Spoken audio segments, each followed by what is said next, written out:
ইসলামপুরের দিকে নজর রাখে ইসলামপুরে যুবকের রহস্য মৃত্যু, স্ত্রীর বিরুদ্ধে খুনের অভিযোগ পরিবারের। ঘরেই জানলার সঙ্গে ফাঁস দেওয়া দেহ উদ্ধার, হাসপাতালে নিয়ে গেলে মৃত ঘোষণা। টেলিফোন লাইনে রয়েছে প্রতিনিধি চঞ্চল। চঞ্চল, পরিবারের তরফ থেকে কি অভিযোগ সামনে আনা হচ্ছে?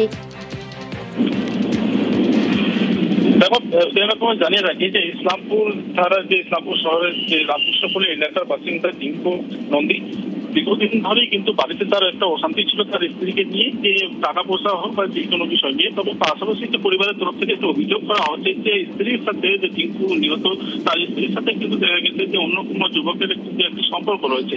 এরপরে কিন্তু ইনি কিন্তু বরাবরই কিন্তু তাদের স্বামী স্ত্রীর মধ্যে একটা অশান্তি লেগে থাকতো। তবে আজ সকালে যখন মা রুমে যায় তখন দেখে যে তার ছেলে কিন্তু জানলার যে রয়েছে সেই জানলার থেকে কিন্তু ঝুলন্ত অবস্থায় রয়েছে। তবে এই খবর পেয়ে কিন্তু এই এলাকায় কিন্তু তীব্র চাঞ্চল্য ছড়িয়ে পড়েছে। তো পরিবারের তরফ থেকে অভিযোগ করা হচ্ছে যে তার স্ত্রী তাকে পরিকল্পনা মাফিক ভাবে খুন করে তাকে ঝুলিয়ে দিয়েছে, এমনটা কিন্তু অভিযোগ করা হচ্ছে। এই ঘটনায় অর্থাৎ পরিবারের অভিযোগ স্ত্রীর বিরুদ্ধে। ইতিমধ্যেই স্ত্রীকে আটক করে জিজ্ঞাসাবাদ করছে পুলিশ আধিকারিকরা। বেশ,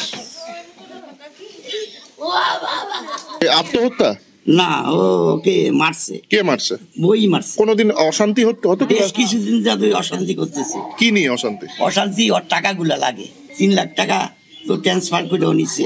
এই টাকা নিয়েই মাঝে মাঝে টুকটাক শুনতাম, আমরা কিছু বলতাম না। আপনার ছেলে কি কাজ করতো? নার্সিং হোমে।